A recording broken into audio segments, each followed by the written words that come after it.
Hi there. Welcome to episode 3 of the Keith Nobles Show, brought to you by the Nobles Financial Network and Auto Chicks. Find them both on Facebook. And today we're going to talk about efficacy. So we've created in the society sort of a model. Some people call it a binary model. But we either do something or we don't do something. We never really pay attention to or make the argument or discuss if what we're doing is actually useful, if it's actually doing what was promised, if it's actually doing what was intended. We don't discuss any of that. And no place is this more evident in our society than with the Federal Reserve and the budget of the federal government. So, we have entered into the world's greatest credit bubble. And that's what we're living in now. And people, to a large extent, have normalized this. Well, especially younger people, this is how it's always been. No, it's not. And it's unlikely to be how it remains. It's unlikely to last too terribly much longer. So let's start with if you were my age and you went to college 40 years ago, you had an economics textbook that said every dollar of credit introduced into the economy will produce $3 of wealth. And then 40 years ago, that textbook was probably 20 years old at that time. So that was what it was 60 years ago. That's because credit was rare and valuable. You went to the bank, you asked for a loan, they want to know what the loan was for, they looked at your income, they looked at your history of paying your bills, your credit worthiness. They looked at what you're going to use the money for, all these things. And after they did that, they came up with an interest rate that they thought was worth their time to make a profit and consider the risk of the situation.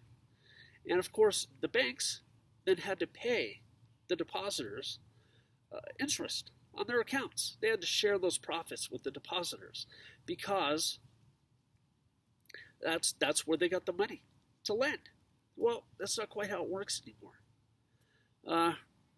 It's not at all how it works anymore. So you got that $3 of wealth created for every dollar of credit because overwhelmingly credit was used to start or expand businesses.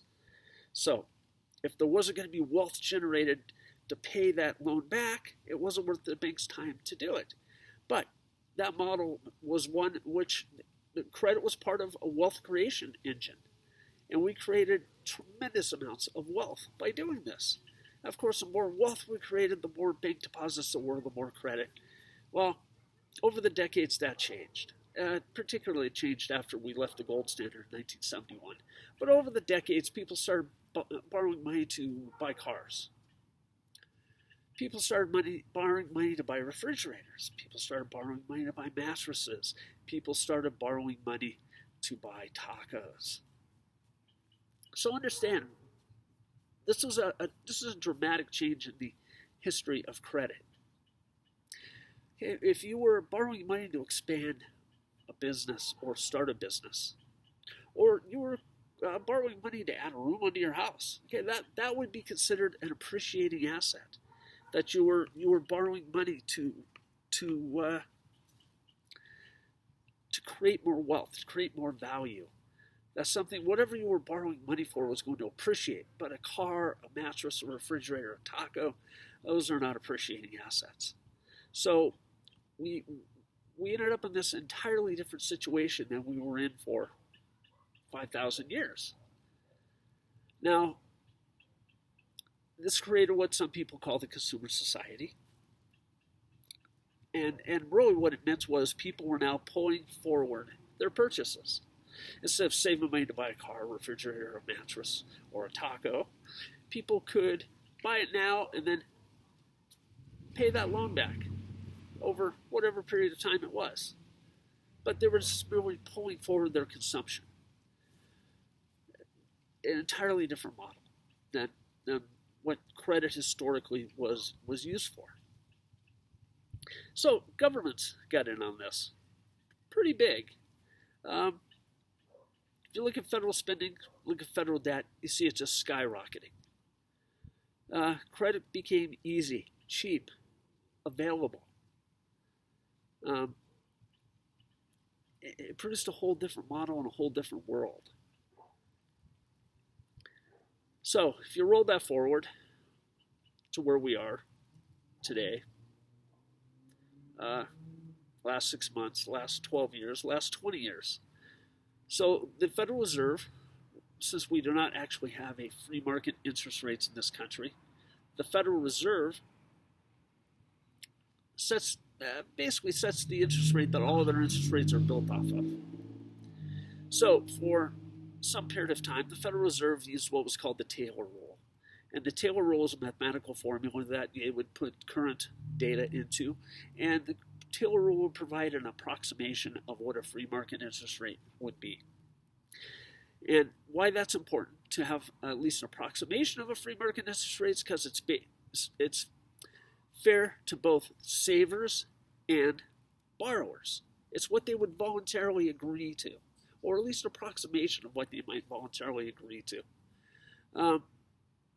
By abandoning that and lowering interest rates significantly lower than what a free market would agree to, the Federal Reserve created this massive credit bubble we're living in today, starting 20 years ago. And the reason the Federal Reserve did this was trying to goose the economy in the wake of the dot-com bust. People had, in the late 1990s, normal, everyday people became millionaires on paper, almost overnight. People who had $50,000, $100,000 in their 401k suddenly had $1 million in their 401k. And when it busted, they had $50,000 and $100,000 again. And they were not happy. And it was specifically used to goose the economy, to try and juice the economy. It was a bad idea. So, along with some other federal regulations and laws that happened, it's the major reason why we had the crisis we had in 2007, 2008, 2009. That crisis, for most people, hit home on September 15th, 2008, when Lehman Brothers collapsed. In the wake of that, the federal government and the Federal Reserve, instead of realizing, hey, distorting interest rates lower than the market would have them is a bad idea, they pretty much doubled down on that. Ben Bernanke was in charge of the Federal Reserve at the time, and he adopted a policy called ZIRP, which is zero interest rate policy, and it wasn't actually zero interest, but it was very close to zero. The Federal Reserve also adopted a program called quantitative easing, in which they were purchasing assets out of the market in order to elevate the market. Take assets off the market, the existing assets will go up in value. Well, the Federal Reserve purchased about $4.5 trillion worth of those assets. Took them off the market. They continued ZIRP. And during the Obama years, the economy pretty much seemed to get back reasonably well, except for the fact that it was all built on debt. It was not built on creating wealth. It was built on debt. Now, if you know how to trade these things, quantitative easing and zero interest rate policies has been the greatest wealth transfer in history of the world. If you throw everything in, all the debt, apportioned appropriately to each American, by all the debt, I mean the Federal Reserve, I mean federal government, state governments, everybody. Tally all that up as part of net wealth. About 7% of Americans during the Obama years gained in net wealth, and about 93% lost in net wealth. But that's kind of hidden for most people because they don't see the amount of money spent to take assets off the market. They don't generally think about the volume of federal debt, the volume of state debt. They don't consider debt pension plans, and they certainly don't consider unfunded liabilities. But there's about 7% of the people who actually gain the net wealth. And this is because, if you remember, I said earlier, an economics textbook 40 years ago said every dollar of credit introduced produces $3 of wealth. Well, That went down to about 30 cents for each dollar of credit introduced during the Obama years. So each dollar of credit introduced was producing 30 cents of wealth. It has since diminished even farther from that. Nobody knows what it will be for 2020, but that it very well could just be down the 10-cent range of every dollar of credit introduced is producing 10 cents of wealth, or maybe even less. So that formula doesn't work, and the formula doesn't work because credit became easy, cheap, and available. And not just easy, cheap, and available, but we have come to rely on it. So if you fast forward here to about 6 months ago, the start of this whole COVID crisis, when these government shutdowns started, people were losing their businesses, people were losing their jobs, and the federal government stepped in with stimulus, trillions of stimulus, and the Federal Reserve reversed, whereas Powell had been trying to offload at least for a little while, offload the Federal Reserve balance sheet. The Federal Reserve started buying assets again to elevate the markets, and the Federal Reserve balance sheet is now north of $7 trillion. So it's about 50% higher than it was at the height of the crisis that Bernanke and Yellen tried to address with that model. And so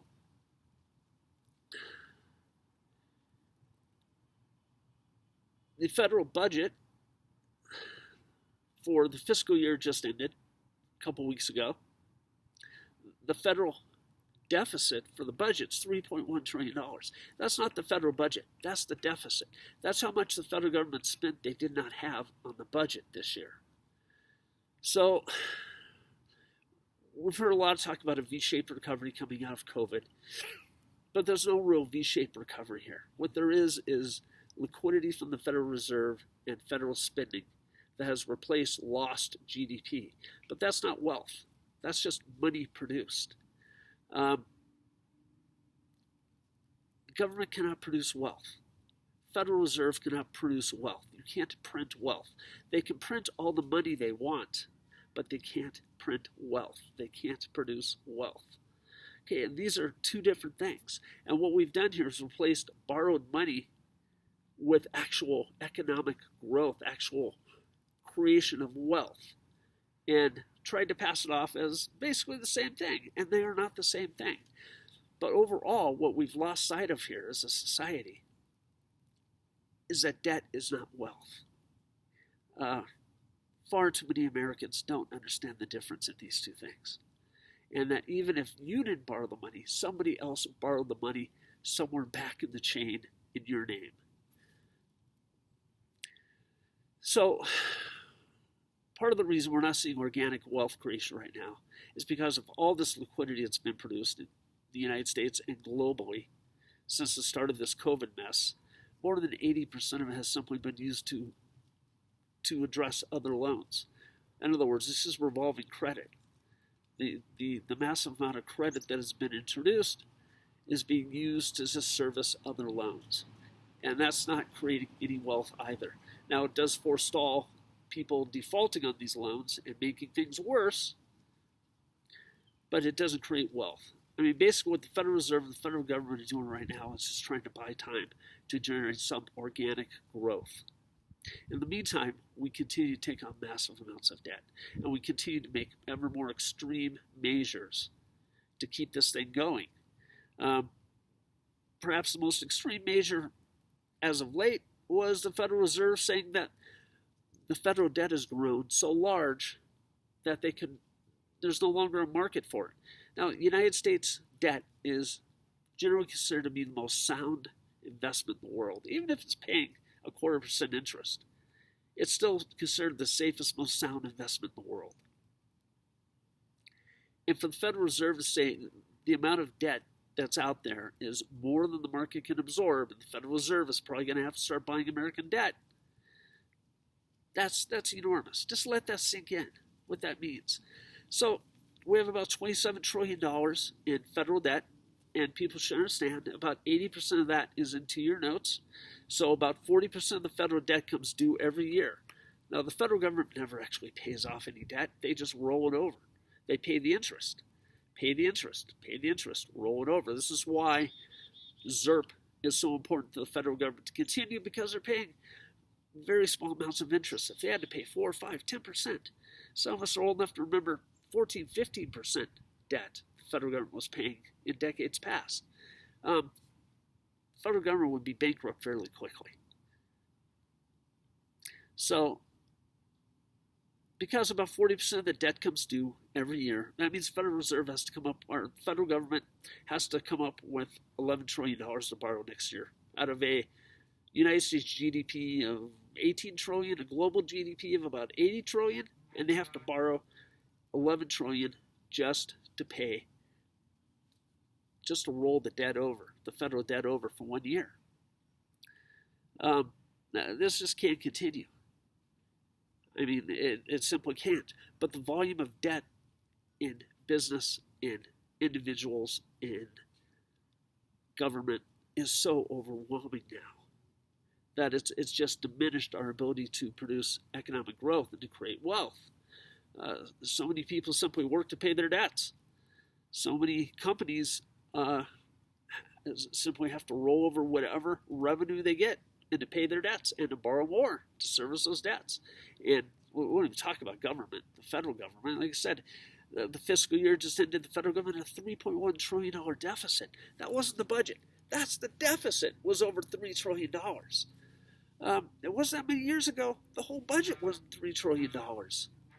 But it just cascades. It's cascading into a mountain of debt that we will have to deal with. So this takes us back to Biden and Trump.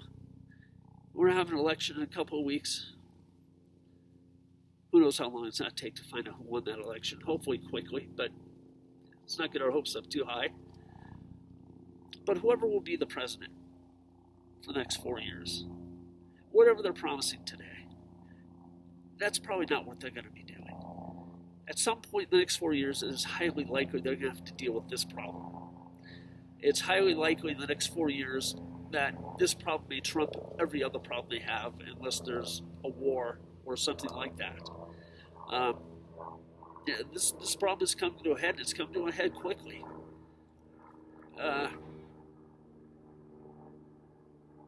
As for my progressive friends, well, it's probably going to dash most of your hopes. The idea of health care for all and the new Green Deal, and the idea that there will be a monetary and fiscal system that can support paying for that is highly improbable.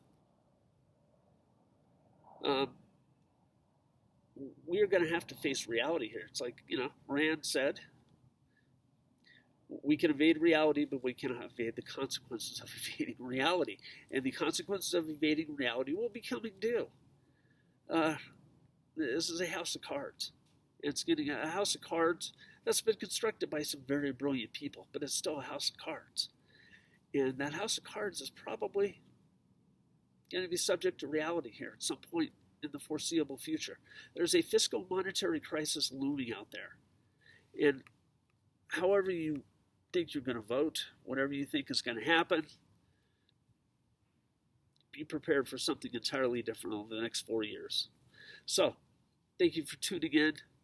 I hope I made the case that there's no efficacy in this existing system. And doing things that have efficacy, I think, is going to make a big comeback here in the near future, because we're just simply not going to have any choice in the matter. Simply continue to throw money and throw money and throw money is just not the plan. It can't be the plan. It's not a good idea. There has to be some value to what we're doing, and there's no value in this other than forestalling default. So, again, thank you for tuning in. Go find the Nobles Financial Network and Auto Chicks on Facebook. And if you want to know what happens what life looks like if progressives get their way, go buy my novel. You can find it on Amazon. Our Dogs Do Not Bark, a politically correct dystopian tale. Go give it a read. We will talk to you tomorrow. Thank you.